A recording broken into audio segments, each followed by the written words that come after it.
ಬಡತನವಿರಬೇಕು, ಆದರೆ ನಮಗೆ ಕೆಡುಕಾಗುವಷ್ಟು ಅಲ್ಲ. ಉದಾರತೆ ಇರಬೇಕು, ನಾವು ದರಿದ್ರರಾಗುವಷ್ಟು ಅಲ್ಲ. ಏನು ಮಾಡೋಣ? ಹೋದಂತ ದಶಕಂಠ ಆ ಪರಶಿವನಲ್ಲಿ ಪರಿಪರಿಯಾಗಿ ಬೇಡಿದ. ಅದು ತೋರಿಕೆಯ ಭಕ್ತಿ ಅಲ್ಲದೆ ನಿಜವಾಗಿ ಅಂತರಂಗ ಶುದ್ಧಿಯಿಂದ ಕೂಡಿದ ಭಕ್ತಿ ಖಂಡಿತವಾಗಿಯೂ ಅಲ್ಲ. ಆದರೆ ಅದನ್ನು ಅರ್ಥೈಸಿಕೊಳ್ಳದೆ ಪರಶಿವ ತನ್ನ ಆತ್ಮಲಿಂಗವನ್ನೇ ಕೊಟ್ಟ, ಜೊತೆಯಲ್ಲಿ ಗಿರಿಜೆಯನ್ನೂ ಕೊಟ್ಟ. ಮುಂದೇನಾದೀತು? ಮೊದಲೇ ಲೋಕಕಂಟಕ. ಈ ರೀತಿಯ ಅಂತ ಲೋಕದಲ್ಲಿ ಒಂದು ಮಾತೇ ಉಂಟು, ಮರ್ಕಟಕ ಸುರಾಪಾನಂ ಮಧ್ಯೆ ವೃಶ್ಚಿಕ ದಂಸನಂ. ಮೊದಲೇ ಮಂಗ, ಅದಕ್ಕೆ ಎಲ್ಲಿಯಾದ್ರೂ ಏನನ್ನಾದ್ರೂ ಕುಡಿಸಿಬಿಟ್ರೆ ಆ ಹೊತ್ತಿಗೆ ಮತ್ತೆ ಚೇಳು ಕಟಕಿದ್ರೆ ಏನಾದೀತು? ಇಂತಹ ದುಷ್ಟನಿಗೆ ಇಂತಹ ಅದ್ಭುತವಾದಂತಹ ಶಕ್ತಿಯೋ ಅವಕಾಶವೋ ದೊರೆತಿರುತ್ತಾರೆ, ಏನಾದೀತು? ಸುರರೆಲ್ಲ ಬೊಬ್ಬೆಯನ್ನು ಹೊಡೆಯುವುದಕ್ಕೆ ಆರಂಭಿಸಿದರು. ಅವರಿಗೆಲ್ಲ ಸಾಂತ್ವನದ ನುಡಿಯನ್ನಾಡಿ ನೇರವಾಗಿ ಬ್ರಹ್ಮದೇವನಲ್ಲಿ ಹೋದಾಗ ನನ್ನಿಂದ ಪರಿಹಾರ ಅಸಾಧ್ಯ ಎನ್ನುವುದಾಗಿ ವಿಷ್ಣುವಿನಲ್ಲಿ ಹೋಗಿ ಆಯಿತು. ಅಲ್ಲಿ ಸಮಾಲೋಚಿಸಿ ಈ ವಿಧದಲ್ಲಿ ಅವನಿಂದ ಅದನ್ನು ತಪ್ಪಿಸಿ ಎನ್ನುವುದಾಗಿ ಅಲ್ಲಿಂದಲೇ ಸೂಚನೆ ಬಂದಿದೆ. ಹಾಗಾಗಿ ಅವ ಆಡಿದಂತೆ ನಾನು ಹಾಗೂ ವಿಘ್ನ ಕಾರಕನು ವಿಘ್ನ ನಿವಾರಕನು ಅಂಥ ಗಣಪತಿ ಇಬ್ಬರೂ ಸೇರಿ ಹೊರಟು ನಿಂತಿದ್ದೇವೆ. ಆದ್ದರಿಂದಾಗಿ ಮೊದಲು ಅವನನ್ನು ತಡೆದು ಮೊದಲು ಗಿರಿಜೆಯನ್ನು ತಪ್ಪಿಸುವ ಕಾರ್ಯಗಳು ಮಾಡ್ತೇವೆ, ಹೋಗ್ತೇವೆ.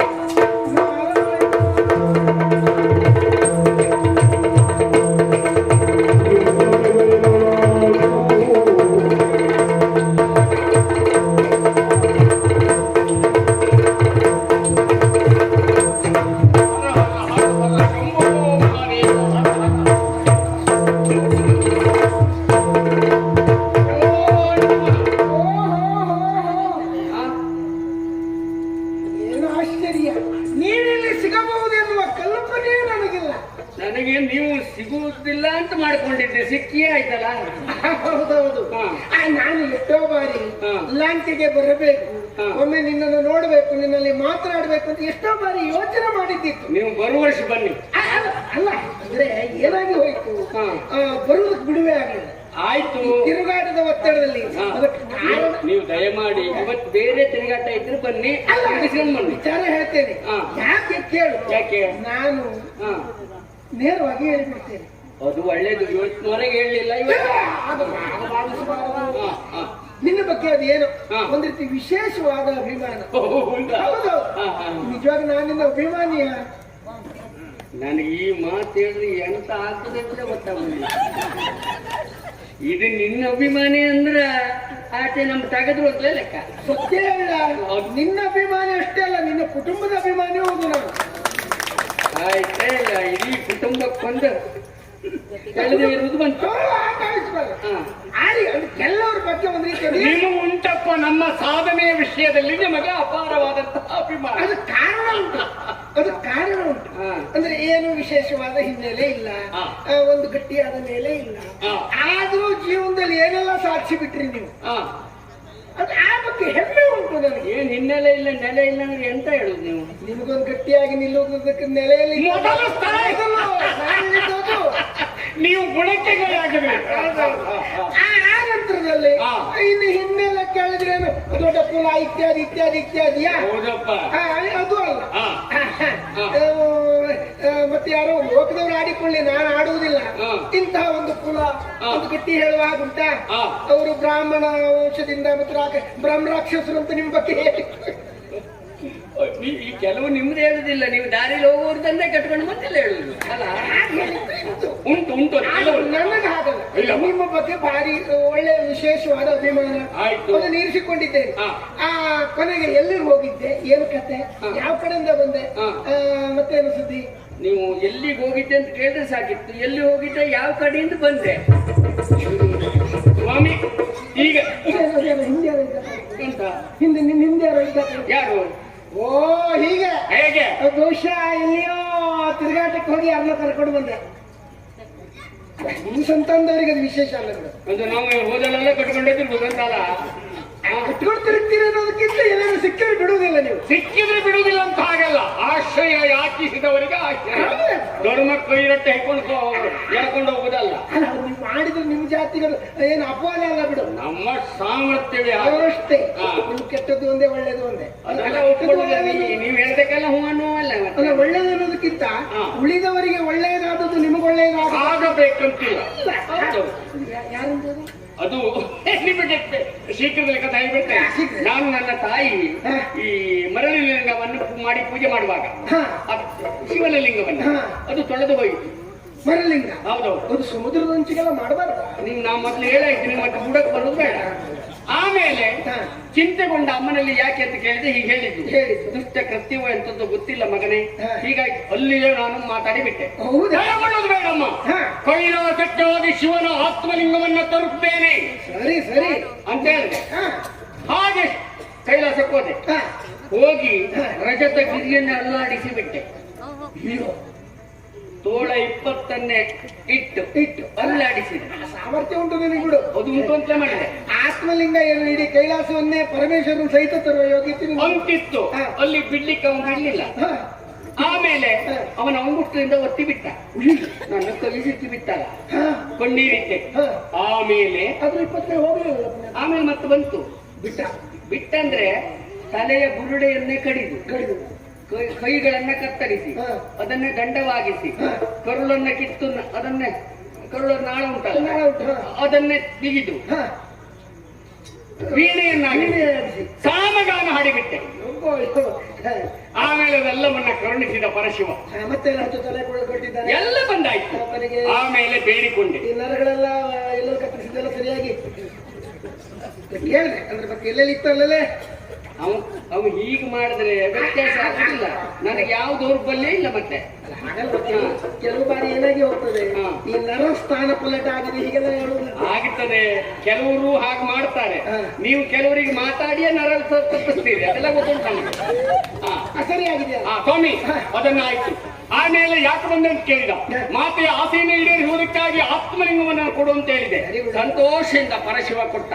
2 ವತ್ಸರ ಹೇಳ್ತೇನೆ, 3 ವರ್ಷ ಅದನ್ನ ಲಂಕೆಗೆ ಕೊಂಡೊಯ್ದು ಪೂಜೆ ಮಾಡಿದ್ರೆ ಲಂಕೆಯೇ ಕೈಲಾಸ, ನಾನೇ ಪರಮೇಶ್ವರ ಲಂಕೇಶ್ವರ ಆಗ್ತೇನೆ ಅಂತ ಹೇಳಿದ. ಆಮೇಲೆ ಏನು ಇಷ್ಟೆಲ್ಲ ತಗೊಂಡು ಹೋಗುವ ನಾನೇ ಪರಮೇಶ್ವರ ಆಗ್ತದೆ ಅಂತಾದ್ರೆ ಪಾರ್ವತಿ ಒಂದು ಇಲ್ಲಿ ಯಾಕೆ ಅಂತ ಬೇಕಾಗ್ತದೆ. ಅಲ್ಲಿ ಯಾಕೆ ನನ್ನೊಟ್ಟಿಗೆ ಅವಳನ್ನು ಕೊಟ್ಟುಬಿಡು ಅಂದೆ. ಎಲ್ಲಿರುವುದು ಪಾರ್ವತಿ ದೇವಿ? ಒಳ್ಳೇದಾಯ್ತು, ನೀ ಸೂಚನೆ ಕೊಟ್ಟದ್ದು ಒಳ್ಳೇದಾಯ್ತು. ನಾನು ಸರಿಯಾಗಿ ಗಮನಿಸಲಿಲ್ವಾಗಿತ್ತು. ನನಗೆ ಇತ್ತೀಚೆ ಕೈಲಾಸಕ್ಕೂ ಹೋಗ್ಲಿಕ್ಕೆ ಆಗ್ಲಿಲ್ವ? ಇತ್ತೀಚೆ ಹೋಗ್ಲಿಕ್ಕೆ ಹೋಗಿ ಬನ್ನಿ. ಅಲ್ಲ, ಯಾಕೆ ಇದೆ, ಇಲ್ಲಿಯೇ ಆ ಸಾಕ್ಷಾತ್ ಪರಮೇಶ್ವರಿ ಸಿಗುವಾಗ ಒಂದು ನಮಸ್ಕಾರ ಮಾಡಿ ಆಶೀರ್ವಾದ ಪಡಿತೇನೆ, 1-2 ಮಾತಾಡಿ ಬಿಡ್ತೇನೆ. ಯಾಕೋ ಇಲ್ಲೇ ಸಿಕ್ಕಿದಾಗ ಬೇಡ, ಬರೀ ನಮಸ್ಕಾರದಲ್ಲಿ ಮುಗಿಸಿ. ಇಲ್ಲೇ ಸಿಕ್ಕಿದಾಳಲ್ಲ ಅವನು ಕೊಡಿ, ಮಾತಾಡಿ ಕೊಟ್ಟು ಮುಗಿಸಿ. ಇಲ್ಲಿಂದ ಒಂದು ನಮಸ್ಕಾರ ಕೊಟ್ಟು ಯಾಕೆ ಹೇಳು, ನೀವ್ ಯಾಕೆ ಹೇಳಬೇಡ, ಕೊಟ್ಟು ಮುಗಿಸಿ. ಗೌರವ ಆಯ್ತು, ಹಿರಿಯರಿಗೆ ಗೌರವ. ಓ ಇಲ್ಲ, ಹಿರಿಯರೊಬ್ರು ಹೋಗ್ತಾ ಇದ್ದಾರೆ, ನಾವು ಇಲ್ಲಿಂದ ಕೈ ಮಾಡುವುದಲ್ಲ. ದಯಮಾಡಿ ಇವತ್ತು ತಾವು ಉದಾಹರಣೆಯನ್ನು ಕಡಿಮೆ ಮಾಡಿಕೊಂಡು ಆಯ್ತು ಆಯ್ತು ಆಯ್ತು. ನಮಸ್ಕಾರ ಆಯ್ತಾ? ಮಾಡ್ತಾ ಇದ್ದೇವೆ. ಬೇಗ ಎಲ್ಲಿದಾಗ್ಲಿ ಅಪ್ಪ. ನಮಸ್ಕಾರ ಆಯ್ತಾ ಸ್ವಾಮಿ? ಹಾಗಿದ್ರೆ ಬರುವುದಾ?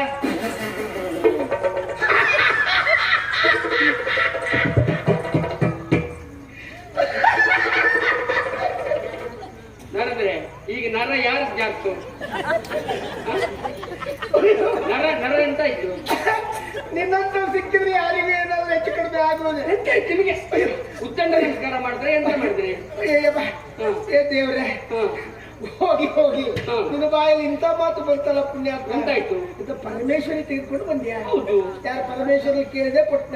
ಪರಮೇಶ್ವರಲ್ಲಿ ಕೇಳಿದೆ ಕರ್ಕೊಂಡು ಹೋಗು ಅಂತ ಹೇಳ್ದ. ಹುಚ್ಚುತನ ಇರಬೇಕು, ಅದಕ್ಕೊಂದು ಇತಿಮಿತಿ ಇರಬೇಕು. ಹುಚ್ಚುತನ ಇರಬೇಕು, ಅದಕ್ಕೊಂದು ಇತಿಮಿತಿ ಇರಬೇಕು. ಭ್ರಮೆ ಇರಬೇಕು, ನಾವೇ ಕಳೆದು ಹೋಗುವಷ್ಟು ಇರಬಾರದು.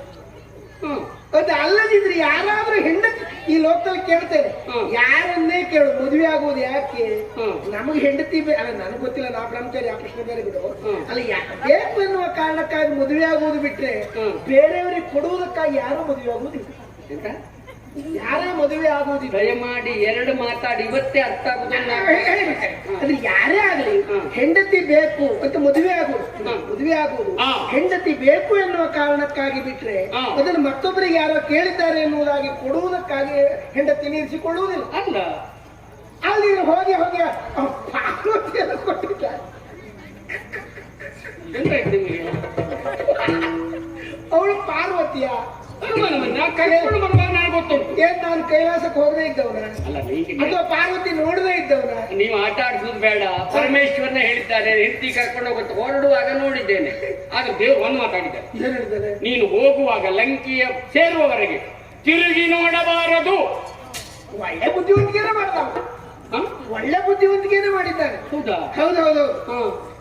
ಅವನ ಬುದ್ಧಿವಂತನೇ ಅದು. ಅಲ್ಲದಿದ್ರೆ ಅದನ್ನು ನೋಡಿದ್ರೆ ಪಾರ್ವತಿ ಅಂತ ಯಾರಾದ್ರೂ ಹೇಳಿ ಯಾರ ಬಿಟ್ಟ ಕೆಂಡಣ್ಣು ಕೋರೆದಾಡಿ ಕೆದರಿದ ಕೇಶರಾಶಿ ಒಬ್ಬ ದೇಹ ನೋಡಿದ್ರೆ ಹೆದರಿಕೆ ಆಗ್ತದೆ. ಆ ಮೂಗು ಆ ಬಾಯಿ. ಸ್ವಾಮಿ ನಿಮಗೆ ನರ ಒಂದು ವ್ಯತ್ಯಾಸ ಇದ್ದಲ್ಲ, ಕಣ್ಣು ದೃಷ್ಟಿ ವ್ಯತ್ಯಾಸ ಆಗಿದೆ. ನನಗೆ ಗೊತ್ತಿಲ್ವಾ? ಪರಮೇಶ್ವರ ಹೆಂಡತಿ ಕೊಡ್ತೇನೆ ಅಂತ ಹೇಳಿ ಇದನ್ನು ಕೊಟ್ಟ. ಯಾಕೆ ಕೊಟ್ಟ ಅಂತ ನನಗೆ ಈಗ ಅರ್ಥ ಆಯ್ತು. ಅದ್ರ ನಿಮ್ಮೂರಿನಲ್ಲಿ ಇದ್ದದ್ದು ಇಂಥದ್ದೇ ನೋಡಿ ಅಲ್ಲ, 10 ರೊಟ್ಟಿ 11 ಇದೇನು ಹೆಚ್ಚಾಗ್ಲಿಕ್ಕಿಲ್ಲ ಅಂತ ಇದೊಂದು ಎಂತದಾದ್ರು ಹೇಳ್ಬೇಡಿ, ನಾನು ಪ್ರತ್ಯಕ್ಷ ಕಂಡಿದ್ದೇನೆ. ಮೊದಲು ಕೊಟ್ಟು ಕಂಡಿದ್ದೀಯ, ಮತ್ತೆ ಕೊಟ್ಟ ಮೇಲೆ ಬದಲಾಗುದು ಹೇಗೆ? ತಿರುಗಿ ನೋಡಬೇಡ ಅಂತ ಯಾಕೆ ಹೇಳಿದ? ಹೌದು, ಯಾಕೆ ಹೇಳಿದ? ಯಾಕೆ ಅಂದ್ರೆ ಇಲ್ಲಿ ನೋಡಿದ್ರೆ ಇಲ್ಲೇ ನೀನು ಆತರ ಬಗ್ಗೆ ಆಕ್ಷೇಪ ಮಾಡುವುದಕ್ಕೆ ಆತನ ಜಗಳಕ್ಕೆ ನಿಲ್ತೀಯ, ಹೌದಾ? ಅದೇ ನೀವು ಊರಿಗೆ ಹೋದ ನಂತರ ಹೋಗಿ ಇಂಥದ್ದು ಬಂತಲ್ಲ, ಬಂದ್ರೆ ಬರ್ಲಿ ಎಲ್ಲ ಇದ್ದದ್ದೆಲ್ಲ ಇಂಥದ್ದೇ, ಇದೊಂದಿದ್ರೆ ಹೆಚ್ಚ ಅಂತೆಲ್ಲ ಇಟ್ಕೊಳ್ತೀಯ. ಬುದ್ಧಿವಂತಿಗೆ ಅದು. ಅದಕ್ಕಾಗಿ ನೋಡಿ ನಿನಗೆ ಸರಿ ಅಂತ ಇದ್ದು ಕಳಿಸಿದಾಗ ಪಾರ್ವತಿ ಎಲ್ಲ ನಿನಗೆ ಕೊಡೋದು. ನೀವು ನಾಟಕ ಮಾಡುವುದು ಬೇಡ, ಪರಮೇಶ್ವರ ತಿರುಗಿ ನೋಡಬಾರ್ದು ಅಂತ ಹೇಳಿದ ನನಗೆ ಮೆಚ್ಚಿ ಕೊಟ್ಟದ್ದು. ನೀವು ದಾರಿ ತಪ್ಪಿಸ್ತಾ ಇದ್ದೀರಿ ನಾನು ಯಾಕೆ ದಾರಿ ತಪ್ಪಿಸ್ಲಿ? ನನಗೇನು ಅದರಿಂದ ಪ್ರಯೋಜನ? ಆಯ್ತಪ್ಪ ಕರ್ಕೊಂಡು ಹೋಗು, ನನಗೆ ಬೇಸರ ಆಗೋದು ನೋಡು. ನಾನು ಇನ್ನು ಅಭಿಮಾನಿ. ಮತ್ತೆ ಭಾಷಣ ಬೇಡ. ಈಗ ನಾನೊಬ್ಬ ನೋಡಿದೆ, ನಾನು ಹೀಗೆ ನಗೆ ಆಡಿದೆ, ನಾನು ಒಬ್ಬನೇ ನಗೆ ಆಡಿದೆ. ಹೌದು. ಈ ಊರಿಗೆ ಕರ್ಕೊಂಡು ಹೋಗು, ಊರವರಲ್ಲಿ ಇದ್ದವ್ರು ಎಲ್ಲ ನಗೆ ಆಡ್ತಾರೆ. ಆಗ ನೋಡು ನಿನ್ ಪರಿಸ್ಥಿತಿ. ನನಗೇನಲ್ಲ ಕರ್ಕೊಂಡು ಹೋಗು, ನನ್ನ ಆಕ್ಷೇಪ ಇಲ್ಲ. ಅದು ಬೇಡಾಗಿತ್ತು. ಈ ಊರವರಿಗೆಲ್ಲ ಹೇಳಿ ಬಂದ್ರೆ ಅಥವಾ ನೀವೇ ಪ್ರಥಮ? ಇಲ್ಲಪ್ಪ, ನಾನೇ ಊರಿಗೆ ಹೇಳಿ. ನೀನು ಹೋದ ತಕ್ಷಣ ಎಲ್ಲ ಕೈ ತಚ್ಚಿದಾಗ ಹೋಗು, ಕರ್ಕೊಂಡು ಹೋಗು. ಅದು ಪಾರ್ವತಿ ಕರ್ಕೊಂಡು ಬಂದೆ ಅಂತ ಮಾತ್ರ ಹೇಳಬೇಡ. ಈಗ ಕೊಟ್ಟ ಪರಮೇಶ್ವರ ಒಂದು ಹಿಡ್ಕೊಂಡು ಬಂದೆ, ನಮ್ಮೂರಿಗೇನು ಹೆಚ್ಚಲ್ಲ. ನಿಜವಾಗಿ ಇದು ಹೇಗುಂಟು ಕೇಳಿದ್ರೆ ನಿಮ್ಮೂರಲ್ಲಿ ಇದ್ದದ್ದಕ್ಕೂ ದೃಷ್ಟಿ ತಾಗುವುದಿಲ್ಲ. ಹಾಗುಂಟು ಎಂತ ಹೇಳ್ತೀರಿ ನೀವು? ನಾನು ನೋಡಿದ ಬೇಕಾದ್ರೂ ನೋಡು, ಬೇಡದಿದ್ರು ಬಿಡು ಪುಣ್ಯಾತ್ಮ. ನನಗೇನು ಈಗ ಇಲ್ಲ ಅನ್ನೋ ಒಂದು ಅವಕಾಶ ಉಂಟು. ಏನುಂಟು? ಒಮ್ಮೆ ನಿನಗೆ ಮನಸ್ಸಿಗೆ ಹಿಡಿಸ್ಲಿಲ್ಲ, ನಾನು ಹೇಳಿದ್ದೆ ಸತ್ಯ ಅಂತ ಆಯ್ತು. ನಿನಗೆ ಪರಮೇಶ್ವರ ಹೋಗಿ ಮುಟ್ಟಿಸುವುದಕ್ಕಾದ್ರೂ ಆಗುತ್ತದೆ, ಅದು ತಪ್ಪಿಸಿಕೊಳ್ಳುವುದಕ್ಕಾದ್ರೂ ಅವಕಾಶ ಉಂಟು. ಊರಿಗೆ ಹೋದ ನಂತರ ಇಲ್ಲಿ ಬಂದಿದ್ದೇನೆ, ನಾ ಈ ಸ್ಥಳ ಬಿಟ್ಟು ಹೋಗುವುದಿಲ್ಲ ಅಂತ ಕುಳಿತ್ರೆ ಇದು ಒಂದು ಪ್ರತಿಷ್ಠಾಪನೆ ಆಯ್ತು. ಪ್ರತಿಷ್ಠಾಪನೆ ಆದ ಹಾಗೆ ನಿನ್ ತಂಗಿ ಇದ್ದಾಳೆ ನೋಡು, ಹೊಡಿ ಒಳ್ಳೆ ಜೋಡಿ ಇದು. ನೀವು ಕಳ್ಕೊಂಡು ಹೋಗ್ರೆ ಸತ್ಯವನ್ನೇ ಹೇಳುತ್ತೀರಿ ನೀವು. ಸತ್ಯವನ್ನಲ್ಲದೆ ಬೇರೆ ಏನು ಹೇಳುವುದಿಲ್ಲ. ಹೇಳುವುದೆಲ್ಲ ಸತ್ಯವೇ ಅಂತ ನೀವು ತಿಳ್ಕೊಳ್ಬೇಕು. ತಿಳ್ಕೊಳ್ಬೇಕದು ಸುಳ್ಳ ಅಲ್ಲಪ್ಪ, ಅದನ್ನು ನೀನು ಮನದಟ್ಟು ಮಾಡಿಕೊಳ್ಬೇಕು. ಖಂಡಿತ ಹೌದಾ? ಈ ಬೇಕಿದ್ರೆ ನೋಡು, ಯಾಕೆ ನಾನು ನಿನ್ನ ಅಭಿಮಾನಿ ಹಾಗಾಗಿ ಹೇಳದಷ್ಟು ಬಿಟ್ಟು ಅಲ್ದಿದ್ರೆ ನನಗೆ ನಾವು ಉಳಿದವರಿಗೆಲ್ಲ ಹೇಳೋದೇ ಇವಾಗ. ಖಂಡಿತ ಖಂಡಿತ ನನಗೆ ಬೇಡ ವಿಷಯ ಒಂದ್ಸರಿ ಊರಲ್ಲಿ ಮಾತ್ರ ಬಹಳ ಸಣ್ಣವನಾಗ್ತೀಯ ನೀನು. ಎಲ್ಲರೂ ಕೈ ತಟ್ಟಿ ನಗೆಯಾಡುವ ಹಾಗೆ ಮಾಡ್ಕೊಂಡು ಪರಿಸ್ಥಿತಿಯನ್ನು ಎಳಿಸಿಕೊಂಡ್ರೆ ಅಮೂಲ್ಯವಾದ ಬೇಕಾದ ಸಿಕ್ಕಿದೆ, ಹೋದ್ರೆ ಹೋಗಲಿ. ಒಂದ್ಸರಿ ನೋಡ ನೋಡಿ ಸತ್ಯ ಏನ್ ಬೇಕಿದೆ.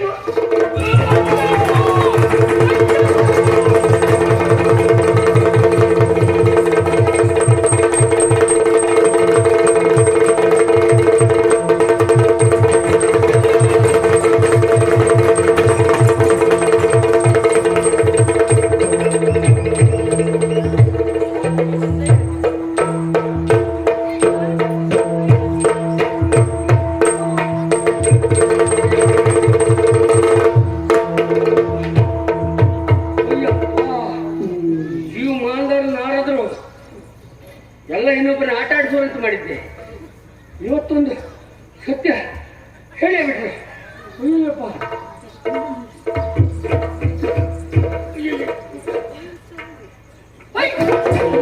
ನೀವು ಅಯ್ಯೋ ಮತ್ತೆ ಬಂತದು ಇಲ್ಲ ಬರ್ಲಿಲ್ಲ. ಹಾ ಪರಮೇಶ್ವರ ಹತ್ರ ಬಿಟ್ಟು ಬಂದಿಯಲ್ಲ ಸ್ವಾಮಿ. ಬಿಟ್ಟು ಬಂದ್ರು ಅನ್ನೋದು ಬಂತು. ನೇರ ಪರಮೇಶ್ವರನಲ್ಲಿ ಹೋದೆ. ಇದು ನೀನೇ ಹಿಡ್ಕೊಂಡೆ. ಹೇಳಿದ್ಯಾ? ಸರಿ ಆಯ್ತು. ಯಾಕಂದ್ರೆ ಅಲ್ಲಿರ್ಬೇಕು ಬಿಟ್ರೆ ನಿನ್ನೊಟ್ಟಿಗೆಲ್ಲ ಇರುವಂತಹದ್ದೆಲ್ಲ ರಗಳೆ ಕೊಟ್ಟ ಇಷ್ಟೆಲ್ಲ ಒದ್ದಾಟ ಮಾಡಿದ್ದೆ ಯಾಕೆ? ಅದು ಪರಮೇಶ್ವರ ಒಟ್ಟಿಗೆ ಇರ್ಲಿ ಅತ್ಲೆ. ಈಗ ನಂಬುದೆ ನಾನು ನಿಜವಾಗ ನೀವು ಅಭಿಮಾನ. ಹೌದು ಹೌದು. ನಾವು ನೀವು ಬಂದ್ರಿ ಅಂದ್ರೆ ಕೆಲವು ತೆಗೆದ್ರಿ ಅಂತ ಲೆಕ್ಕ ಮಾಡಿದ್ದೆ ನಾನು. ಕೆಲವು ಭಾವಿಸಿ ಬಿಡ್ತಾರೆ. ಹೌದು ಹೌದಾ? ನಿಜವಾಗಿ ಬಹಳ ಒಳ್ಳೇದು ಮಾಡಿದ್ದೀವಿ. ಇದೆಂತ ಇದೇನ ಇದು? ಮತ್ತೆ ಕತೆ ಗುಡಕ ಬಂತ. ನಿಮ್ಗೆ ಎಂತ ಕತೆ ಹೇಳಿದೆ ನಾನು ನಿಮ್ಗೆ? ಕತೆ ಸರಿ ಕೇಳಲೇ ಇಲ್ಲ. ಅದು ಹಿಂದ್ಗಡೆ ಯಾರೋ ಇದ್ದಾರೆ ಅಂತ ಆ ಕಡೆಗೆ ಲಕ್ಷ್ಯ ಇತ್ತು ನೋಡು. ಹಾಗಾಗಿ ಇದ್ರ ಕಥೆ ಕೇಳಿ ಅಂತ. ಸ್ವಾಮಿ ಇದು ಕೈಲಾಸಕ್ಕೆ ಹೋದ ಕತೆ. ಕೈಲಾಸಕ್ಕೆ ಹೋಗಿದ್ದೆ ಅಲ್ಲಿ ಅಲ್ಲಿವರೆಗೆ ಕೇಳಿದ್ದೇನೆ. ಆವಾಗ ಈ ನನಗೆ ದಶವದನ್ನಾದ ನನಗೆ ರಾವಣ ಅಂತ ಹೆಸರಿಟ್ಟ. ಹೆಸರು ಬಂತು. ರಾವಣೇಶ್ವರ ಲಂಕೇಶ್ವರನಾಗ್ತಿ ಅಂತ ಹೇಳಿದ. ಸ್ವಾಮಿ ಏನ್ ಹೆಸರು ಬಂತ? ಇಷ್ಟು ಪ್ರಾಯದಲ್ಲಿ ಎಷ್ಟು ಹೆಸರು ಮಾಡಿಬಿಟ್ಟ ಪುಣ್ಯಾತ್ಮ. ನಿಮ್ದು ಎಂತೆಂತ ಉಳಿಲಿಕ್ಕೆ ದಯಮಾಡಿ ವಿನಂತಿ, ನೀವು ಮತ್ತೆ ತೊಳಿಲಿಕ್ಕೆ ಹೊರಡಬಾರ್ದು. ಈಗ ಕೆಲವರಿಗೆ ಸಣ್ಣ ಪ್ರಾಯದಲ್ಲಿ ಬಹಳ ಬಂದ್ರೆ ಉಳಿಯುವುದಿಲ್ಲ ಅಂತ ಹೇಳ್ತಾರೆ. ಅದೇ ಈಗ ಹಾಗಾಗಿ ನೀವು ಸಣ್ಣ ಪ್ರಾಯ ಅಂತಲೇ ಹೇಳಿದ್ದು ಬಹುಶಃ. ಸ್ವಾಮಿ ಪರಮೇಶ್ವರಲ್ಲಿ ಬೇಡಿಕೊಂಡೆ, ತಾಯಿ ಪೂಜಿಸುವುದಕ್ಕಾಗಿ ಆತ್ಮಲಿಂಗವನ್ನ ಕೊಡುವಂತ ದೇವರು ಕೊಟ್ಟರು.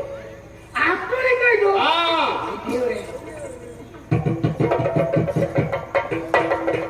ಇದ್ರ ಬಗ್ಗೆ ಇದನ್ನ ಈಗ ನಿಮಗೆ ಕೊಟ್ಟಿದ್ದು ಅಲಂಕಾರ ಒಯ್ಯುವುದಕ್ಕೆ. ನಿಮ್ಮ ನಮಸ್ಕಾರ ಸ್ವಲ್ಪ ನಾಟಕ ಗಣನೆ ಇಲ್ಲಪ್ಪ. ಅಂದ್ರೆ ಅದು ಮೇಲಿತ್ತು ನೋಡು. ನಾನು ಇದಿದ್ರೆ ಉದ್ದಂಡ ನಮಸ್ಕಾರ ಮಾಡೋದು. ಅದನ್ನ ಕೆಳಗಿಡೋದು ಮಾಡಿ ಮತ್ತೆ ಅದು ಮಾಡೋದು ಬೇಡ. ಅಲ್ಲ ಕೆಳಗಿಡೋದು ಉದ್ದಂಡ ಬೇಡ. ಎಂತ ಕೆಳಗಿಡುದು? ನಿಮಗೆ ವಿಷಯ ಗೊತ್ತಿಲ್ವಾ? ಏನು? ಪರಮೇಶ್ವರ ಹೇಳಿದ್ದಾನೆ, ಇದನ್ನ ಕೊಂಡೊಯ್ದು ಲಂಕೆಯ ಸೇರುವವರೆಗೆ ಭೂಸ್ಪರ್ಶ ಆಗಕೂಡದು. ಲಂಕೆಯ ಹೋಗಿ ಇಟ್ಟ ಮೇಲೆ ಅದೇ ಕೈಲಾಸ. ಅಲ್ಲಿವರೆಗೆ ಇಡಬಾರ್ದು. ಹೌದೌದು. 2 ವತ್ಸರ ಇದನ್ನ ಪೂಜೆ ಮಾಡಿದನಾದರೆ ನೀನೇ ಶಂಕರ. ಅದ್ರ ಬಗ್ಗೆ ಕಥೆ ಎಲ್ಲ ಹೇಳಿದ್ನ ಯಾರು? ಕತೆ ಅಂತ ಹೇಳುದು ಈಶ್ವರ ಪರಮೇಶ್ವರ ಆತ್ಮಲಿಂಗ ಕೊಟ್ಟು ಮತ್ತೆ ಕತೆ ಹೇಳಿದ್ರು. ಆತ್ಮಲಿಂಗ ಹೌದಾ? ಆದ್ರೆ ಅದು ಹ್ಯಾಕ್ ಬಂತು ಏನಾಯ್ತು ಇತ್ಯಾದಿ ಹೇಳಿದ್ನ. ಅದೆಲ್ಲ ಯಾಕೆ ಅವಶ್ಯಕತೆ ಉಂಟು? ದೇವರೆಲ್ಲ ನಾನು ಕೇಳಲಿಲ್ಲ ಕೊಡುವಾಗ ಅವನು ಹೇಳುದು ಬೇಡವಾ? ಹಾಗಿದ್ರೆ ನೀವು ಪಡೆದು ಪ್ರಯೋಜನ ಇಲ್ಲದೆ ಹೋಯ್ತಾ? ನಿಮಗೆ ಆವಾಗ್ಲೇ ಹೇಳಿದ್ದೇನೆ ಇವತ್ತೇ ಅರ್ಥ ಆಗು ಮಾತಾಡಿ ಅಂತ. ನಾ ಪರಮೇಶ್ವರ ಕೊಟ್ಟ ಮತ್ತೆ ಎಂತ ಪುನರ್ ವಿಮರ್ಶೆ ಉಂಟು ಸ್ವಾಮಿ? ಕತೆ ಉಂಟ? ಕತೆ ಯಾಕೆ ಅಲ್ಲ ಯಾಕೆ ಬೇಕು? ಹಾಗಲ್ಲ ಅದು. ನನಗೆ ಆತ್ಮಲಿಂಗ ಕೊಡುವಾಗ ದಾರಿಯಲ್ಲಿ ನಾರದರು ಸಿಗ್ತಾರೆ, ಕತೆ ಹೇಳ್ತಾರೆ ಅಂತ ಪರಮೇಶ್ವರ ಹೇಳಿಲ್ಲ. ಅವನಿಗೂ ನೆನಪಿಲ್ಲ. ಅವನಿಗೂ ಇತ್ಲಾಗೆ ಮರು ಆರಂಭವಿದೆ. ತಪ್ಪಲ್ಲ. ನನಗೊಂದಲ್ಲ ನಿಮ್ಗೂ ನರದ ವ್ಯತ್ಯಾಸ ಉಂಟು ಅಂತ ಆಯ್ತಲ್ಲ. ಎಲ್ರಿಗೂ ಅಲ್ಲಿವರೆ ಬಂತ ಅದಲ್ಲ. ಈಗ ಕೊಟ್ಟಿದ್ದಾನೆ. ಹೌದಾ? ಹೌದು. ಲಂಕೆಯೇ ಕೈಲಾಸ ಆಗುವುದಕ್ಕೆ ಪರಮೇಶ್ವರನ ಮನಸ್ಸು ಒಪ್ಪೀತ? ಒಪ್ಪದೆ ಕೂಡ ಇವ ಪರಮೇಶ್ವರ, ಇವನಲ್ಲದೆ ಮತ್ತೊಬ್ಬ ಪರಮೇಶ್ವರನಾಗುವುದಕ್ಕೆ ಅವ ಒಪ್ಪಿಯಾನ? ಇದೇ ವಿಮರ್ಶೆಯನ್ನ ನೀವು ಹೋಗಿ ಅಲ್ಲಿ ಮಾಡಿದ್ರೆ ಅವ ಒಪ್ಪಬಹುದೇ? ಹೋಗಿ ಮಾತಾಡಿ ಅಲ್ಲಿ. ಅವ ಒಪ್ಪಬೇಕಾದದ್ದಿಲ್ಲ. ಯಾಕೆ? ಇದನ್ನು ಕೊಟ್ಟಿದ್ದಾನೆ ಬಿಟ್ಟು ಸಂಪೂರ್ಣ ಹೇಳಲೇ ಇಲ್ಲ ಕತೆ ನಿನಗೆ. ಆ ಕತೆ ಗೊತ್ತಿಲ್ಲದೆ ನೀನು ಪೂಜಿಸಿದ್ರು ಫಲಪ್ರಾಪ್ತಿ ಇಲ್ಲ. ಅದ್ರ ಕತೆ ಗೊತ್ತಿಲ್ಲ, ಅದ್ರ ಮೂಲ ಗೊತ್ತಿಲ್ಲದೆ, ಅದ್ರ ಸಂಪೂರ್ಣ ಸತ್ವ ಗೊತ್ತಿಲ್ಲದೆ ನೀ ಪೂಜೆ ಮಾಡಿದ್ರು ಫಲ ಇಲ್ಲ. ಈಗ ಆತ್ಮಲಿಂಗ ನಿಮ್ದ ಅವಂದ ಮತ್ತ ಅವನ್ ಕೊಟ್ಟು ನಿಮ್ದೆ ಅಂತ ವಿಮರ್ಶೆ. ಅವ್ನು ಯಾಕೆ ಹೇಳಿಲ್ಲ ಅಂದ್ರೆ ಇದಕ್ಕಾಗಿ ಹೇಳಿಲ್ಲ. ನಾನಿನ್ನ ಅಭಿಮಾನಿ, ನಾ ಹೇಳಿ ಬಿಡುವುದು ಕುಂಟ. ಯಾಕೆ ಈಗ ಅಭಿಮಾನ ಗುತ್ತಿಗೆವರೆಗೆ ಬಂದ್ಕೊಂಡು ಕೆಲವು ಬಾರಿ ಅಭಿಮಾನದಲ್ಲಿ ಉಂಟಲ್ಲ, ಅದಕ್ಕೆ ಸೋತಷ್ಟು ನಾವು ಬೇರೆ ಎಲ್ಲೂ ಸೋಲುವುದಿಲ್ಲ. ಓದುದಲ್ಲಪ್ಪ, ಕೊನೆಗೆ ಸಾಯುವುದೇ ಮತ್ತೆ ಎಂತ ಇಲ್ಲ. ಹಾಗೆ ನಿಮ್ಮ ನಂಬನೆ ಇರುವುದಕ್ಕೆ ಸಾಧ್ಯ ಇಲ್ಲ. ಯಾಕೆ? ಈಗ ಒಂದು ಹಿಂದೆ ನೋಡಿ ಅಂದ್ರೆ ಪರಮೇಶ್ವರನ ಸಂಗ್ರಹದಲ್ಲಿ ಅರ್ಥದ್ದಲ್ಲ ಅಂತ ಹರಗಣ ಅಂದ್ರೆ ಮತ್ತೆಂತದ್ದು? ಹರಣ ಗಣ ಬೇರೆ, ಅವನೊಟ್ಟಿಗೆ ಹರಗಣ ಹೋಯ್ತು. ಹೌದು, ಹರಗಣ ಹಗರಣ. ಹೌದಾ? ಹಾಗಾಯ್ತು. ಹಾಗಿದ್ರೆ ನೀವು ಒಂದ್ ಕೆಲಸ ಮಾಡಿ, ಲಂಕೆಗೆ ಬನ್ನಿ, ಕತೆ ಹೇಳಿ. ಬೇಡ ಬೇಡ, ಆಲ್ರೆಡಿ ಲಂಕೆಯನ್ನ ಪ್ರವೇಶಿಸುವುದರೊಳಗೆ ಅದರ ಸಂಪೂರ್ಣ ವಿಚಾರವನ್ನು ತಿಳಿದು ನೀನು ಪರಿಪೂರ್ಣರಾಗಿ ಅಲ್ಲಿಗೆ ಪ್ರವೇಶಿಸಬೇಕು, ಅಲ್ಲಿ ಪ್ರತಿಷ್ಠಾಪಿಸಬೇಕು. ಆನಂತರ ಪೂಜೆ ಮಾಡಿದ್ರೆ ನೀವೆಲ್ಲ ಫಲಪ್ರಾಪ್ತಿ. ಒಂದು ವಿನಂತಿ ನಿಮ್ಮಲ್ಲಿ, ಕತೆ ಹೇಳುವಾಗ ಯಾವ ಕಾಡಿನಿಂದಲೂ ಹೇಳಿದ ಶಬ್ದ ಮತ್ತೆ ತಿರುಗಿ ಅದೇ ಬರಬಾರ್ದು, ಅದೇ ಅರ್ಥ ಕೂಡ ಸಹಿತ ಬರಬಾರ್ದು. ನೇರ ಕತೆ ಹೇಳಿ ಮುಗಿಸ್ಬೇಕು. ಒಂದು ಕತೆ ಪ್ರಾರಂಭದ ಶಬ್ದದಿಂದ ಒಂದೇ ವಾಕ್ಯದಲ್ಲಿ ಪೂರ್ಣ ವಿರಾಮ ಬಿದ್ದು ಅಲ್ಲಿ ಕತೆ ಮುಗಿಸುದಾದ್ರೆ ಹೇಳಿ, ನಮಗೆ ರಗಳೆ ಕೊಡ್ಬೇಡಿ. ಅದು ಚರ್ವಿತ ಚರ್ವಣ ಮಾಡುವುದಿಲ್ಲ, ಅದು ಮಾಡಬೇಡಿ ದಯಮಾಡಿ. ನಾನ್ ನೇರ ಕತೆ ಯಾಕೆ ಹೇಳಿದೆ? ದೇವರು ಹೇಳಿ ಆಗಿದೆ, ಹೋಗುವ ದಾರಿಯಲ್ಲಿ ನಿನ್ನ ನಿತ್ಯ ಕರ್ಮಾದಿಗಳನ್ನು ಮಾಡುವುದಕ್ಕಾಗುವುದಿಲ್ಲ, ನೇರ ಲಂಕೆಗೆ ಹೋಗುವಂತ ಹೇಳಿದ್ದಾನೆ ಪರಮೇಶ್ವರ. ಅದು ಬಿಡು, ದೊಡ್ಡ ವಿಷಯ ಅಲ್ಲ. ನಿಮ್ಗೆ ವಿಷಯ ಅಲ್ಲ, ನಮಗೆ ಅವಸ್ಥೆ ಆಗುದು ನಿಮಗೆ ಇಲ್ಲ. ನಾನು ಈ ಕತೆ ಹೇಳ್ತೇನೆ, ಇದನ್ನು ತಿಳಿದು ನೀನು ಅದನ್ನ ಶ್ರದ್ಧಾಭಕ್ತಿಯಿಂದ ಆರಾಧಿಸಿ ಅರ್ಚಿಸಿದ್ರೆ ಅದರಿಂದ ಪೂರ್ಣ ಫಲಪ್ರಾಪ್ತಿ, ನೀನೇ ಪರಮೇಶ್ವರ. ಒಂದು ವಿನಂತಿ, ನೀವು ಕತೆ ಪ್ರಾರಂಭ ಮಾಡಿದ ಮೇಲೆ ಒಂದು ಸಾಹಿತ್ಯ ಮತ್ತೊಂದು ಸಾರಿ ಬರ ಹೇಳುವುದಿಲ್ಲ ನೀನು. ಅದು ಏನು ಗೊತ್ತುಂಟಾ? ಏನು ಗೊತ್ತುಂಟು ಬೇಡ, ಏನು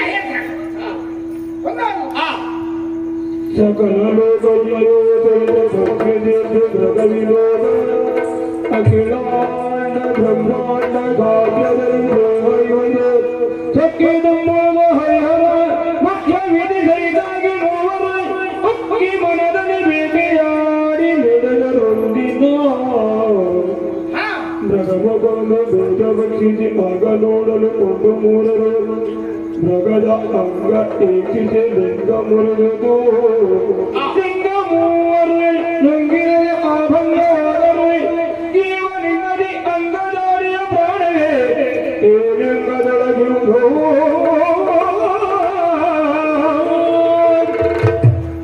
ಕತೆ ಮುಗಿತ ಆರಂಭಿಸ್ತಾ ಇದ್ದೆ ಅಂತ ಅಡಿಯ ಇನ್ನು ಪ್ರಾರಂಭ ಆಗಿಲ್ಲಲ್ಲ. ಒಂದಾನೊಂದು ಕಾಲದಲ್ಲಿ ಬೇಡ, ಒಂದು ಕಾಲದಲ್ಲಿ ಒಂದಾನೊಂದು ಕಾಲದಲ್ಲಿ ಬಹಳ ಹಿಂದೆ, ಅಂದ್ರೆ ಇತ್ತೀಚೆಗಿನ ಸುದ್ದಿ ಅಲ್ಲ. ಒಂದೇ ಅರ್ಥ ಕೊಡುವ ಎರಡು ಶಬ್ದ ಪ್ರಯೋಗ ಬೇಡ ಅಂತ ಹೇಳಿದ್ದೇನೆ. ಇಲ್ಲ, ಹೇಳಿದ್ದನ್ನ ಹೇಳ್ಬಾರ್ದು ಅಂತ ಹೇಳಿದ್ದೆ, ಆಗ ಬೇರೆ ಬೇರೆ ಹೇಳಿದೆ. ಸರಿ. ಬಹಳ ಹಿಂದಿನ ಕಾಲದಲ್ಲಿ ಒಂದು ಪ್ರಾಣಿ, ಪ್ರಾಣಿ ಎಂದಾಗ ನಿನಗೆ ಅನುಮಾನ ಬರಬಹುದು. ಪ್ರಾಣಿ ಎಷ್ಟು ಬರಲಿಲ್ಲ. ಈಗ ಯಾಕೆಂದ್ರೆ ಸಹಜವಾಗಿ ನಾವು ಹಸುವನ್ನು ನೋಡ್ತೇವೆ, ಹುಲಿಯನ್ನು ನೋಡ್ತೇವೆ, ಜಿಂಕೆಯನ್ನು ನೋಡ್ತೇವೆ, ಕಾಡೆಮ್ಮೆಯನ್ನು ನೋಡ್ತೇವೆ, ಇತ್ಯಾದಿ ಇತ್ಯಾದಿ ನೋಡ್ತೇವೆ. ಪಾಪಿ ಮಕ್ಕಳು ತಲೆ ತಿನ್ನುವುದಕ್ಕೆ ಇವ್ರು ಸಿಗ್ತಾರೆ ಅಂತ ಹೇಳ್ತಾರೆ. ಅದಿಲ್ಲ, ಹೀಗೆ ಪ್ರಾಣಿಗಳು ನೋಡ. ಆ ಪ್ರಾಣಿ ಯಾವುದು ಅಂತ ಯಾರೋ ಅದನ್ನು ಗುರುತಿಸಿದವರಿಲ್ಲ ಅಂತ ಒಂದು ಪ್ರಾಣಿ. ಅದು ಹೇಗಿತ್ತು? ಪ್ರಾಣಿ ಆಗಿತ್ತು. ಹೇಳಿ, ಮುಂದೆ ಹೇಳಿ, ಕತೆ ಮುಂದೆ ಹೇಳಿ. ಹಾಗಾಗ್ಲಿಕ್ಕೆ ಈಗ ಹಸು ಒಂದೇ ಬೆಕ್ಕು ಒಂದೇ ಆಗೋದಕ್ಕೆ ಸಾಧ್ಯವೇನೋ? ಅದೆಲ್ಲರೂ ಗೊತ್ತುಂಟು, ಮುಂದೆ ಹೇಳಿ. ಅದು ಬೃಹದಾಕಾರವಾಗಿತ್ತು. ಬೃಹದಾಕಾರ ಅಂದ್ರೆ ನಿನಗದನ್ನು ನಾನು ಒಂದು ಕಲ್ಪನೆ ಮೂಡಬೇಕು ಅಂತ ಆದ್ರೆ ಅದ್ರ ಒಂದು ಅಳತೆಯನ್ನು ಸಾಮಾನ್ಯ ಹೇಳಬೇಕು. ಹೋಗಿ ಅಳತೆ ಮಾಡ್ಕೊಂಡು ಬನ್ನಿ.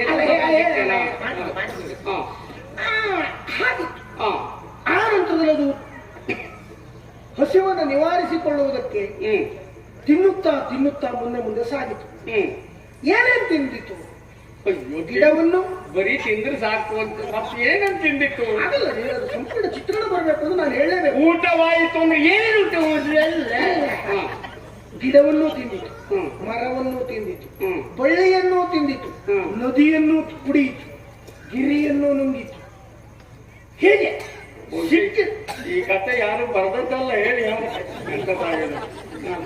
ಹೇಗೆ ಸಿಕ್ಕಿದ್ದನ್ನ ತಿನ್ನುತ್ತಾ ತಿನ್ನುತ್ತಾ ತಿನ್ನುತ್ತಾ ತಿನ್ನುತ್ತಾ ಜಗಿಯುತ್ತೆ ಮುಂದೆ ಸಾಗಿ ಪರಿಣಾಮ ಏನಾಯ್ತು ಗೊತ್ತಿಲ್ಲ. ಬ್ರಹ್ಮಾಂಡ ಗಾತ್ರದಲ್ಲಿ ಬೆಳೆಯಿತು. ಅಷ್ಟು ತಿಂದ ಕಾರಣದಿಂದ ಆ ನಂತರದಲ್ಲಿ ದೂರ ಹೋಯ್ತು. ಇಲ್ಲ, ಮುಗಿಲಿಲ್ಲ. ತ್ರಿಮೂರ್ತಿಗಳಿಗೆ ಇದ್ರೆ ದೂರ ಹೋಯ್ತು. ಹೀಗೆ ಬ್ರಹ್ಮಾಂಡ ಗಾತ್ರದಲ್ಲಿ ಬೆಳೀತಾ ಇದೆ, ಅದು ಲೋಕವನ್ನೇ ಧ್ವಂಸಗೊಳಿಸ್ತಾ ಇದೆ ಎನ್ನುವ ವಿಚಾರ ಅವರಿಗೆ ತಿಳಿಯಿತು. ಸೊಕ್ಕಿತು, ಇದನ್ನು ನಿಯಂತ್ರಿಸಲೇಬೇಕು ಎನ್ನುವುದಾಗಿ ಭಾವಿಸಿದಂತ ತ್ರಿಮೂರ್ತಿಗಳು. ತ್ರಿಮೂರ್ತಿಗಳು ಅಂದ್ರೆ ಯಾರು ಅಂತ ನಾನು ನಿಮ್ಗೆ ಹೇಳಲೇಬೇಕಾಯ್ತು.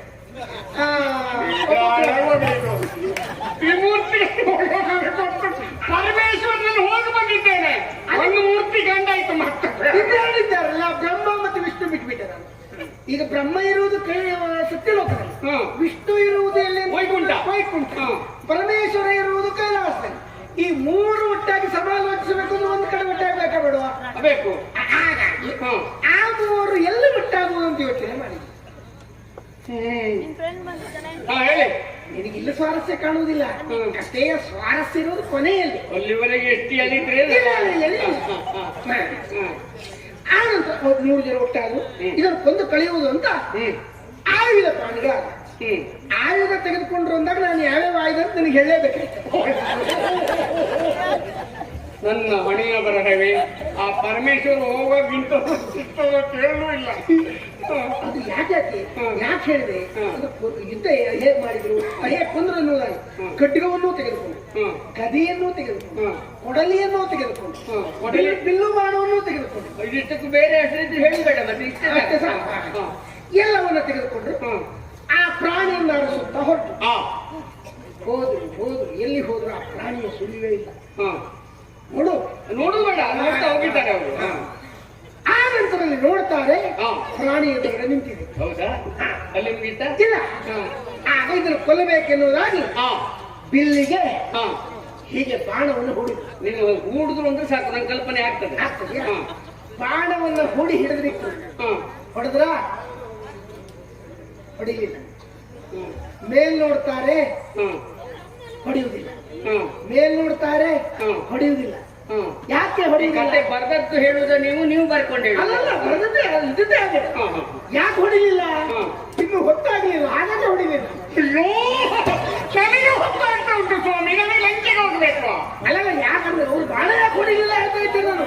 ಬಾಣ ಹಿಡಿದಿದ್ದಾರೆ, ಇಲ್ಲೇ ಹೂಡಿದ್ದಾರೆ, ಮೇಲ್ ನೋಡ್ತಾರೆ, ಅಯ್ಯೋ ಹೊತ್ತಾಗ್ಲಿಲ್ವಲ್ಲ, ಇನ್ನು ಹೊತ್ತಾಗ್ಲಿಲ್ಲ. ಅವರಿಗೆ ಅಂತ ಹೊತ್ತಾಗುತ್ತೆ, ನನಗೆ ಹೊತ್ತಾಗ್ತಾ ಉಂಟು ಈಗ. ಅಲ್ಲ, ಯಾವುದೇ ಪ್ರಾಣಿಯನ್ನು ಕೊಲ್ಲುವುದಕ್ಕಾದರೂ ಒಂದು ವ್ಯಕ್ತಿ ಹುಟ್ಟುವುದಕ್ಕಾಗಲಿ, ಒಂದು ವ್ಯಕ್ತಿ ಸಾಯುವುದಕ್ಕಾಗಲಿ, ಒಂದು ವ್ಯಕ್ತಿ ಬದುಕಿನಲ್ಲಿ ಒಂದೊಂದು ದೊಡ್ಡ ದೊಡ್ಡ ಘಟನೆ ಸಂಭವಿಸುವುದಕ್ಕಾಗಲಿ ಒಂದು ಅಂತಹ ಮುಹೂರ್ತ, ಒಂದು ಕಾಲ ಅಂತ ಕೂಡಿ ಬರಬೇಕು. ಹಾಗಾಗಿ ಆ ಪ್ರಾಣಿಯನ್ನ ಕೊಲ್ಲುವುದಕ್ಕೆ ಮುಹೂರ್ತ ಬರಲಿಲ್ವಲ್ಲ ಅಂತ ಬಾಣ ಹುಡಿತಾರೆ. ಮೇಲೆ ನೋಡ್ತಾರೆ, ಅಯ್ಯೋ ಹೊತ್ತಾಗ್ಲಿಲ್ವಲ್ಲ. ಏನ್ ಮಾಡಿಲ್ಲ ಸ್ವಾಮಿ, ಒಂದೇ ವಿಷಯಕ್ಕೆ ನಿಮ್ಮ ಇಷ್ಟ ಸಾಹಿತ್ಯ ಕೊಟ್ಟ ಪಾಪಿ ಮಗ ಯಾರು ನಾನು ಸಿಗ್ಬೇಕಲ್ಲ. ಆಗಲ್ಲ, ಹೋಗುವುದಿಲ್ಲ ಅಂತ ಬಹಳ ಚಟಪಡಿಸಿದ್ರು ಅವರು. ಹೌದಾ? ಕೊನೆಗೆ ನನ್ನಾಗೆ ನಿಮಗೆ ನಾನು ಈ ಕಥೆ ಹೇಳೋಣ ಹೇಗೆ ಚಟಪಡಿಸ್ತಾ ಇದ್ದೇನೆ ಅವರಿಗೆ. ಹಾಗೆ ಅವ್ರು ಹೊತ್ತೋಗ್ಲಿಲ್ಲ ಅಂತ ಬಹಳ ಚಟಪಡಿಸಿದ್ರು. ಅಲ್ಲೂ ನೀವೇ ಇದನ್ನ ಬದಿಯಲ್ಲ. ಆ ನಂತರ ಹೊತ್ತಾಯ್ತು, ಸುಮಾರು ಹೊತ್ತಾಗ್ತಾ ಬಂತೀಗ ಅಂತ ಎಳೆದು ಬಾಣವನ್ನು ಬಿಟ್ಟು ಮುಗಿತ ಕತೆ. ಪ್ರಾಣಿ ಸತ್ತು ಹೋಯ್ತು. ಅಲ್ಲಿ ಕತೆ ಮುಗಿತಾ? ಇಲ್ಲ, ಕತೆ ಹೃದಯವಾಗಿರುವುದೇ ಮುಂದೆ. ಅಯ್ಯೋ, ನಮ್ಮ ಹೃದಯ ಭಾಗ ಉಳಿಯಬಹುದೇ? ಹೃದಯವಾಗಿ ಬಂತು, ಹತ್ತತ್ರ ಬಂತು, ಕತೆ ಮುಗಿತದೆ. ಆಗ ನೋಡ್ತಾರೆ, ಏನಾಗ್ತದೆ, ಪ್ರಾಣಿ ಸತ್ತು ಬಿದ್ದಿದೆ, 3 ಕೋಡು. ಪ್ರಾಣಿ 3 ಕೋಡು. ಈಗ ನೀನು ಎಷ್ಟೋ ಪ್ರಾಣಿ ನೋಡಿರ್ಬೋದು, ಈಗ ಒಂದು ಹಸುವನ್ನು ನೋಡಿದ್ರೆ ಅದರಲ್ಲಿ ಸಿಗುವುದು 2 ಕೋಡು. ಬೇರೆ ಉದಾಹರಣೆಯನ್ನ ಬಿಟ್ಟು ನೇರವಾಗಿ ಆ ಪ್ರಾಣಿಯ ವಿಷಯದಲ್ಲಿ ಮಾತಾಡಬೇಕು. ಈ 3 ಕೋಡಿ ಇರುವ ಪ್ರಾಣಿ ಸಿಗೋದು ಬಹಳ ಕಷ್ಟ. ಅದು 3 ಕೋಡು. ಸರಿ. ಆಗ ಹೋಗಿ ನೋಡ್ತಾರೆ, 3 ಕೋಡಿರಬಹುದಾದ ಬ್ರಹ್ಮನಿಗೆ ತಲೆ ಬಿಸಿ ಆಗಿ ಹೋಯ್ತು. ಯಾಕಂದ್ರೆ ಸೃಷ್ಟಿ ಮಾಡುವ ನಾನೇ ನನಗೆ ನೆನಪಿಲ್ವಲ್ಲ ಅಂತ ಅವನಿಗೆ ತಲೆ ಬಿಸಿ ಆಗಿ ಹೋಯ್ತು. ಹೋಗಿ ಹತ್ರ ಹೋಗಿ ಆ 3 ಕೋಡ ನೋಡ್ತಾ ಇದ್ದಾರೆ. ನೋಡ್ತಾ ಇದ್ದ ಕೋಡಲ್ಲ. ಸರಿ, ಕತೆ ಮುಗಿತಲ್ಲ. ನೀವು ಕೆಲಸ ಮಾಡಿ, ಕತೆ ಹೇಳ್ತಾ ಬನ್ನಿ, ಮುಂದೆ ಹೋಗಿ. ಇಲ್ಲ, ಆಯ್ತು, ಮುಗಿಸಿಬಿಟ್ಟ ನಾನು. ನನಗೂ ಬೇರೆ ಕಡೆ ತಿರುಗಾಟ ಉಂಟಾ?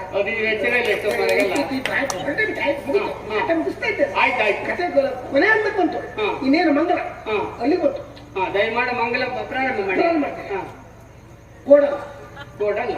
ಸರಿಯಾಗಿ ಮತ್ತು ಸೂಕ್ಷ್ಮವಾಗಿ ಅವಲೋಕಿಸ್ತಾರೆ. ಲಿಂಗ 3 ಕೋಡಲ್ಲ, 3 ಲಿಂಗ. 3 ಲಿಂಗ. ಲಿಂಗ ನೋಡಿದ್ಮೇಲೆ ಹಾಗೆ ಬಿಡುವುದಕ್ಕಾದೀತೇನೋ? ನನ್ನ ಹತ್ರ ಕೇಳಬೇಡ. ಹಾಗೆ ಆ ಒಬ್ಬೊಬ್ಬರು ಒಂದೊಂದು ಲಿಂಗ ಹಿಡ್ಕೊಂಡು ಬಾಯೊಳಗೆ ಹಾಕಿಬಿಟ್ರು. ಲಿಂಗ ಬಾಯೆಲ್ಲ ಹಾಕಿದ್ರು. ಲಿಂಗವನ್ನ ನುಂಗಿದರು, ಅಭಂಗವಾಗಿಬಿಟ್ರು. ಅಂದ್ರೆ ಅಲ್ಲಿ ಪ್ರತ್ಯೇಕತೆ ಇಲ್ಲ, ಲಿಂಗವೇ ಅವರು, ಅವರೇ ಲಿಂಗ. ಈ ರೀತಿ ಅಭಂಗವಾಗಿ ಆ ಲಿಂಗವೇ ಇದರಲ್ಲೂ ಉಂಟು. ಆದ್ರೆ ಆ ಪ್ರಾಣವೇ ಈ ಲಿಂಗದಲ್ಲಿ ಉಂಟು. ಲಿಂಗಜಾರಿಯ ಮುಗಿತ ಗೊತ್ತು, ಆಯ್ತು. ಈ ರೀತಿ ಈಗ ಕಥೆ ಇಷ್ಟು. ಇದನ್ನ ನೀನು ತಿಳಿದು ಪ್ರತಿನಿತ್ಯ ಪೂಜೆ ಮಾಡುವ, ಇದನ್ನ ನೆನಪು ಮಾಡಿಕೊಂಡು ಶ್ರದ್ಧಾ ಭಕ್ತಿಯಿಂದ ಪೂಜೆಯನ್ನು ಮಾಡಿದ. ಮತ್ತೊಂದರಿಂದ ನೆನಪಿರ್ಲಿ, ಪರಮೇಶ್ವರನಿಗೆ ಅಭಿಷೇಕ ಅಂದ್ರೆ ಬಹಳ ಪ್ರಿಯ. ಅಭಿಷೇಕ ಮಾಡಬೇಕು, ಅರ್ಥಾಯ್ತಲ್ಲ? ಅಭಿಷೇಕ ಅಭಿಷೇಕ ಮಾಡಿ ಪೂಜೆ ಮಾಡ್ಬೇಕು. ಹಾಗಿದ್ರೆ ಕತೆ ಇಷ್ಟು ಉಂಟು, ಅದರಿಂದ ನಿನಗೆ ಒಳಿತಾಗ್ತದೆ. ನಾನು ಒಂದು ಅಭಿಮಾನದಲ್ಲಿ ಕತೆ ಇಷ್ಟನ್ನೆಲ್ಲ ಹೇಳ್ತೀನಿ ನಿನಗೆ. ಪರಮೇಶ್ವರ ಬಿಟ್ಟಿದ್ದ, ನಾನು ನೋಡು ನಿನ್ನ ಬಗ್ಗೆ ಜಾಗ ತೋರಿಸಿ ಕೇಳಿದ್ದೇನೆ, ಇಷ್ಟನ್ನ ಮಾಡಿ ಪೂಜೆ ಮಾಡು. ಇಲ್ಲ ಹೊತ್ತಾಯ್ತು ನನಗೆ ಮಾಡಿ ಒಂದು ಉಪಕಾರ ಮಾಡಿ. ಅಲ್ಲ ನಿಲ್ಲುವುದಕ್ಕಾಗುದಿಲ್ಲ. ಅಲ್ಲ ನಿಲ್ಲುವುದು ಬೇಡ ಮತ್ತೆ ನಾನು ಸಿಕ್ಕುವುದು ಬೇಡ. ಅಲ್ಲ ಯಾಕೆ ಹೇಳಿದೆ ಅದನ್ನು ಹೇಳೇ ಹೋಗ್ತೇನೆ. ಅಂದ್ರೆ ನನಗೆ ಇನ್ನು ಸ್ವಲ್ಪ ಕತೆ ಹೇಳಿಕ್ಕಿತ್ತು. ಸಂಧ್ಯಾಕಾಲ ಪ್ರಾಪ್ತವಾಗಿ ಹೋಯ್ತು. ನಾನು ಯಾವ್ದು ಬಿಟ್ಟರು ಉಂಟಲ್ಲ, ಈ ಸಂಧ್ಯಾ ವಂದನೆ ಎನ್ನುವುದನ್ನು ಬಿಡುವುದಿಲ್ಲ. ಈಗ ನೀನು ಅಷ್ಟೇ, ಹೌದೌದು, ನೀನು ಸಂಧ್ಯಾ ವಂದನೆ ಈ ಆಚಾರ ನಿಯಮ ನಿಷ್ಠೆಯನ್ನು ಇಟ್ಟುಕೊಂಡಿದ್ರಿಂದಾಗಿ ಇಷ್ಟು ಮೇಲೆ ಬಂದೆ ನೀನು. ನಿನ್ನಲ್ಲೂ ಹೇಳ್ತೇನೆ, ಯಾವ ಕಾರಣಕ್ಕೆ ಆಗಿರ್ಲಿ ಈ ಸಂಧ್ಯಾ ವಂದನೆ ಮಾತ್ರ ತಪ್ಪಿಸಬೇಡ. ದಯಮಾಡಿ ನೀವು ಇನ್ನು ಉಪದೇಶ ಏನು ನಾನು ಅಷ್ಟೇ ಈಗಿಲ್ಲ ಹತ್ತಿರ ಹೊಳೆ ಉಂಟು ಹೌದಾ, ನಾನು ನನ್ನ ಸಂಧ್ಯಾ ವಂದನೆ ಪೂರೈಸಿ ಹೋಗ್ತೇನೆ. ನೀನು ಹಾಗೆ ಪೂರೈಸಿ ಹೋಗು. ಯಾಕಂದ್ರೆ ಯಾವುದೇ ಇರ್ಲಿ ಇದಿಷ್ಟು ಮಾಡದೆ ನೀವು ಹೋದೆ ಅಂತ ಇಟ್ಕೋ, ಅಲ್ಲಿಗೆ ನೀ ಆಚಾರ ತಪ್ಪಿದ ಹಾಗೆ. ನಂತರ ಪರಮೇಶ್ವರನ ಆತ್ಮಲಿಂಗ ಸಿಕ್ಕಿದ್ರು ಕೈಲಾಸ ಪ್ರಯೋಜನ ಇಲ್ಲ ಅಂತ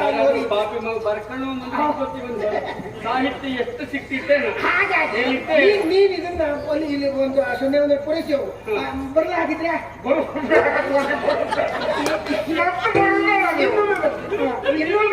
ನೀವು ಅಲ್ಲಿ ಲಂಕೆಗೆ ಬನ್ನಿ, ನಿಮಗೆ ಲಂಕೆಗೆ ಬನ್ನಿ, ನಾನು ಸನ್ಮಾನ ಮಾಡ್ತೇನೆ. ಒಂದು ಮತ್ತೊಂದು ವಿಚಾರ ಈ ಮಾತಿಗೆ ರಗಳೆ ಮಾತು ಸನ್ಮಾನ ಮಾಡ್ತೇವೆ. ಅಲ್ಲಿ ನಿಮ್ಗೆ ಒಳ್ಳೆದಕ್ಕೆ ಯಾಕೆ ಸನ್ಮಾನ ಮಾಡ್ತಾರೋ, ಇಷ್ಟು ರಗಳೆ ಕೊಟ್ಟದಕ್ಕೂ ಸನ್ಮಾನ ಉಂಟು. ಮತ್ತೊಂದು ವಿಚಾರ ಮತ್ತೆ ವಿಚಾರ ಬೇಡ, ಕತೆ ಮುಗಿತಲ್ವ. ಒಂದು ಸಣ್ಣ ಸೂಕ್ಷ್ಮ ಬಿಟ್ಟೆ. ಪ್ರಾಣಿ ಸತ್ತು ಬಿದ್ದಿತ್ತಲ್ಲ, ಹೌದು, ಅದ್ರ ತಲೆ ಒಳಗಿದ್ದ ಮೆದುಳನ್ನ ತ್ರಿಮೂರ್ತಿಗಳು ತಿಂದಿದ್ರು. ಈ ತಲೆ ತಿನ್ನು ಕೆಲಸ ಉಂಟು ನೋಡು, ಬಹಳ ಕಷ್ಟದ ಕೆಲಸ. ನನಗೆ ನಿಜವಾಗ ಆ ಮೆದುಳನ್ನ ನಿಮ್ಮ ತಲೆಗೆ ಹಾಕಿದ್ರೆ ನಂಗೆ ಇಲ್ಲ, ತಲೆ ತಿನ್ನುವರು ಅಂದ್ರೆ ಮತ್ತಿನ್ ಯಾರಿದ್ದಾರೆ? ಅವ್ರು ತಿಂದ್ರು, ಅದೇ 3 ಜನ ಸೇರಿ ತಿಂದ್ರು ಅದನ್ನ. ಹಾಗಾಗಿ ತಲೆ ತಿನ್ನೋ ಕೆಲಸ ಬಹಳ ಕಷ್ಟದ ಕೆಲಸ. ಉದಾಹರಣೆ ಬೇಡ, ನೀವು ಇದ್ದೀರಲ್ಲ. ಹೌದು, ಆದ್ರಿಂದ ನೋಡಿ ಎಷ್ಟೋ ಮಾಂಸಾಹಾರಿಗಳೇ, ನೀನು ಮಾಂಸಾಹಾರಿಯೇ ಈಗ, ಆದ್ರೆ ಎಲ್ಲಾ ಪ್ರಾಣಿಯನ್ನು ತಿಂದ್ರು ಅದು ತಲೆ ತೆಗೆದು. ಇಲ್ಲಪ್ಪ ಮಾಂಸಾಹಾರಿ ಅಲ್ಲ, ನೀವು ಹೀಗೆ ಮಾತಾಡಿದ್ರೆ ಮಾಂಸಕ್ಕೆ ಆಗ್ಬೇಕು. ನೀನು ಏನೇ ಇರಲಿ ಒಂದು ಸಂಧ್ಯಾ ವಂದನೆ ಪೂರೈಸಿ ಹೋಗು. ಅದರಿಂದಾಗಿ ಮತ್ತೆ ನಿನ್ನ ಕಾರ್ಯ ಕೆಟ್ಟು ಹೋದೀತು. ಬರ್ರಿ ಹಾಗಿದ್ರೆ ಗೊತ್ತಾಗಿ ಹೋಯ್ತಾ, ಬಾಳ ನಾನು ನಿನ್ಗೆ ಸ್ವಲ್ಪ ಕಷ್ಟಪಟ್ಟನೇನ. ಇನ್ನು ಮತ್ತೆ ಒಳ್ಳೆ ಕೆಲಸ ನಿಜವಾಗಿ ಹೀಗೆ ಮಾಡಿ ಕೆಲಸ ತೆಗೆದ್ರಿ ನೀವು. ಸಮಯ ಹಾಳು ಮಾಡಿಬಿಟ್ಟೆ. ಯಾಕೆಂದ್ರೆ ಅದು ಗೊತ್ತಾದ ಬೇಡ. ಆಯ್ತು, ನಿನಗೆ ಗೊತ್ತಾಗ್ತದೆ ಏನೋ ಎಂತ ಆಗಿತ್ತು ಸಂಪೂರ್ಣ ತಗಡಾಯ್ತಲ್ಲ ನಿಮಗೆ. ಬರ್ಲ ಆಯ್ತು, ಇವತ್ತು ಅವಸರ ಆಯ್ತು, ಹೆಚ್ಚಿಗೆ ಮಾತಾಡ್ಲಿಕ್ಕಾಗಲಿಲ್ಲ. ಇನ್ನೊಂದು ದಿವಸ ಲಂಕಿಗೆ ಬರ್ತೇನೆ, ಅವತ್ತು ಕೂತು ಮಾತಾಡೋಣ. ಮಾಡಿ ಎಲ್ಲೂ ಪ್ರಚಾರ ಕೊಡಬೇಡ, ನೀವು ಒಂದು ತೆಗೆದ್ರಿ ಅಂತಲಕ್ಕ. ಆಯ್ತು, ಬರಬೇಡ. ಮತ್ತೆಲ್ಲಿಯಾದ್ರೂ ಇನ್ನೊಮ್ಮೆ ಎಲ್ಲಿಯಾದ್ರೂ ಇಂಥದ್ದು ಲಿಂಗ ಏನಾದ್ರು ಸಿಕ್ತಪ್ಪ, ಇಂಥ ಪ್ರಸಂಗ ಬಂತು, ಅವತ್ತು ಹೇಳ್ಕೊಳ್ಬೇಕು. ಇಲ್ಲ, ಇನ್ನು ಇಂಥದ್ದು